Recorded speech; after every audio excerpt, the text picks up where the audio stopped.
friends, welcome back to Frosty Eye Candy. So I'm going to jump straight in and show you the dried and resined results. There you go, my friends. She came out rather beautifully.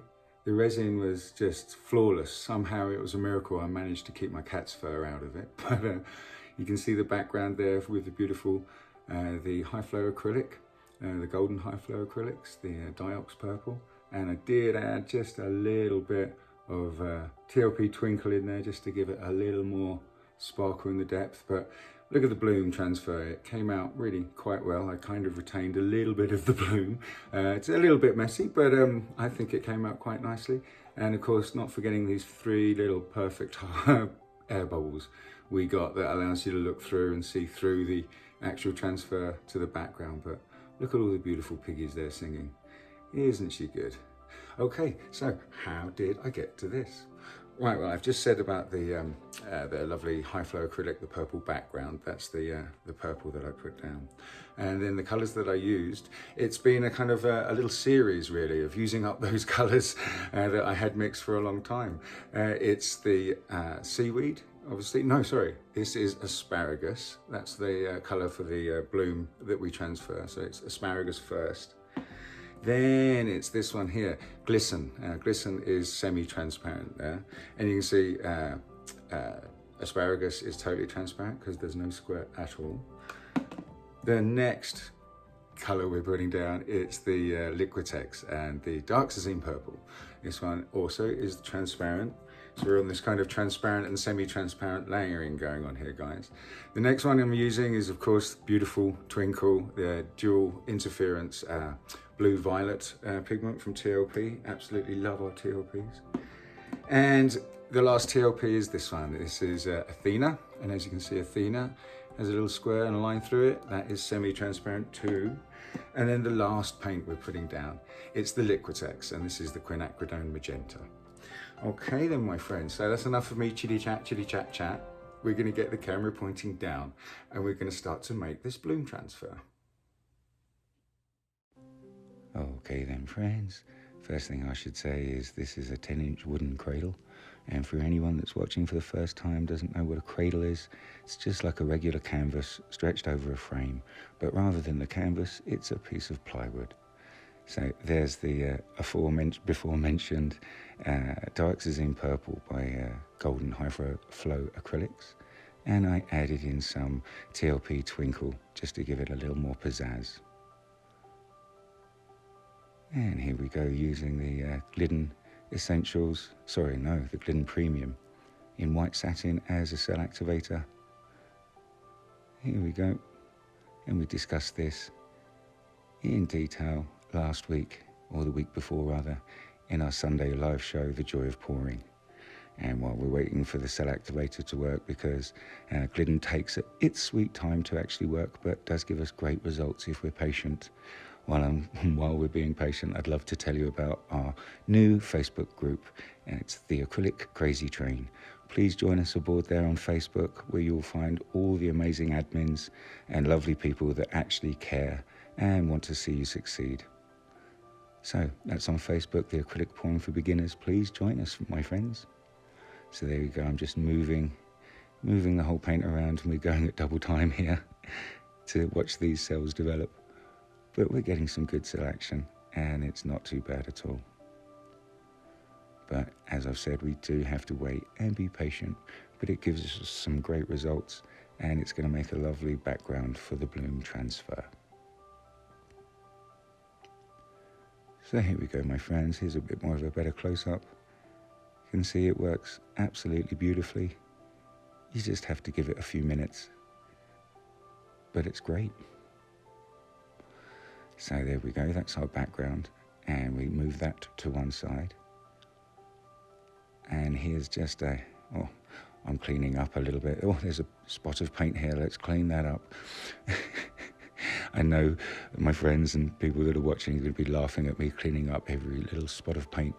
But here's an old canvas, old test canvas that I use just to make a bloom or whatever I'd like to actually transfer. So we need just a little bit of pillow paint. That was probably maybe an ounce.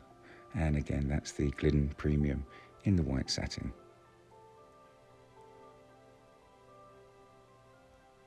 So we do this in this order, very specifically do the background first and then do the bloom or whatever you want to transfer. If you do it the other way around, like this, so you do the bloom first, it really spreads out thinly, and when you go to scoop it up with the paint scraper, you kind of lose all definition really. But it still works really nicely if you do it that way. But here we go, that was the seaweed by TOP, or maybe it was asparagus, I can't quite remember, but this is definitely Glidden, I remember. It's the part of the kitchen sink pour series. I was using up all my paints before we went away, and these are the results. So this is the dark Satin purple by Liquitex. So we're layering here, transparent, semi-transparent, and then again another transparent. And this is hopefully how we're going to get some jelly bean cells to transfer across that beautiful purple background. Now this one is the TOP, and this is Twinkle, one of our all-time favorites. It's a dual interference. One way it looks blue, the other way it looks violet. And the Glidden we put down before, the dark Satin purple. Glidden is a dual green-blue interference pigment. Here we go, now it's the TOP Athena, beautiful kind of dusty rose gold with a beautiful gold flash to it. So this should make for a nice bloom and a nice transfer. But that's the theory. It's always the theory, isn't it, right guys? It's the final two paint we're putting down now. This is the Quinacridone Magenta by Liquitex, the soft body acrylic. And this one is also transparent, if my memory serves me rightly. Just a little bit more on that side.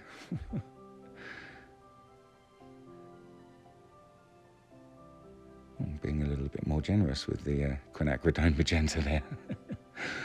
But I'm just getting a nice coverage across, so hopefully, like I said, we can get some nice multicoloured cells, or the jelly bean cells. Here's our cell activator in Prussian blue, the Amsterdam Prussian blue, with Australian Floetrol. Excuse the back of my head. And you see how we blow it out? We blow down first, guys, to kind of spread the cell activator out, and then blow it over the colours, as you can see me doing right now, and somewhat kind of creating the petals of a bloom. And where the cell activator is a little bit thick there, you can always just give it a little blow, as I just did, and you can see the cells just popping up there beautifully. So this should make an interesting background, an interesting bloom to transfer over that swipe background. But here's a nice little close-up for you guys. So, as I said, it's important we do it this way because we don't want this to spread out too far, because we'd like to try and retain some of the structure and some of the composition of the bloom and transfer it over this background nicely. Just lining up my square canvas on the spinner board.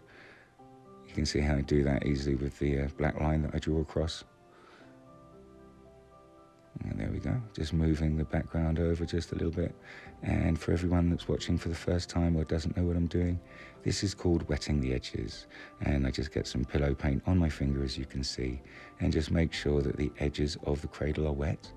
And it's not essential to do this. It's something I like to do though, because I believe it helps the paint travel nicely to the edge and then down over the edge of the canvas onto the board. And as long as you don't spin too fast, this method will keep all of the excess paint on the board you can see there mounted to my spinner. I've had a couple of questions about the board. It's a 20 inch square piece of MDF, and I literally just stuck it to the top of the spinner with some sticky tack. So I'm just giving the background one little spin out just to get some of the excess background pillow and design off before we do the transfer, because we really ideally want to do the transfer and then give it only one more spin just to make sure all of the excess is off, and hopefully it should dry nicely. And as we saw from the beginning, it certainly did. Thumbs up from Frosty, there we go. So there's our background, here's our bloom. So I'm going to try and keep it in the frame without dropping anything in the background. But you can see you have to go quite slowly, my friends. And you see, even with me just leaving it for those couple of minutes, it's spread out quite far, further than my painter's scraper actually could reach. But here we go for the transfer. So you want to kind of pour at a steady rate. And as you can see, kind of stop and then go back again, up and over, to try and get some nice fluidity to the motion of the transfer. And excellent. I think that came out quite well, but it's my opinion. But yeah, it looks quite good. Let's go in for a spin and we can see how she comes out. It's always handy when we get when you transfer, do the transfer. Here we go, pop, pop, pop. There's 3 little bubbles there that were really very serendipitous indeed as I poured the transfer over the background. Some air got trapped in bubbles, and this is actually really, really advantageous, I like to think, because it obviously stops the transfer from going in that small little area where the bubble is, and allows you to see through the transfer to the background. And I like to think it gives us more depth and more detail to the whole piece and what we're trying to achieve here. But excellent, very happy with that. Let's go in for the spin.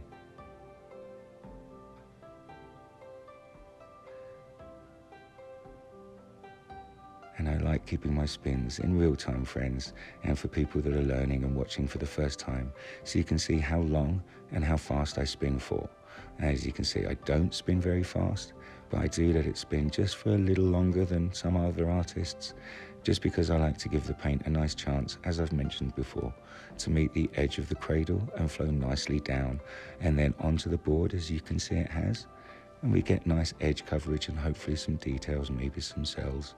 But more importantly, we retain all of the excess paint on the actual board itself, and we manage to keep our space that we're working in clean and tidy. Not that that's a slight against any of you lovely messy artists. That's the way you work, and it's everybody's prerogative to how they work. And I love the way some people can work in a messy kind of way. I was always taught to clean up and make sure I was not to make a mess. So I guess that was kind of drilled into me as a child. But there you go. As I was waffling there, friends, I was just using my palette knife just to get a couple of bits of the pillow and the design onto the corners of the canvas, so we had some nice coverage. Just checking for movement here, guys, see if we've got much. It might need another spin. Wow. There we go, quick little cheeky show of the TLPs shimmering there in the transfer. But yeah, I think this has worked quite well. We haven't got much movement, and there we go, I'm putting out the little bubbles again. Yes, thumbs up, well done, Frosty. So here you go, my friends. Check out the transfer and the depth we have here. I like to think it was a bit of a win and a success. And here we go. I'll give you a nice close-up of the other way. Here we go, my friends, and you see the beautiful little bubbles where you can get the background through the transfer, really giving us extra depth to the whole piece. So please let me know what you think in the comments. I'd love to know. And as always, my friends, please like, subscribe and share. Please visit my store if you like what you see here. It's for sale. And as always, my friends, happy pouring.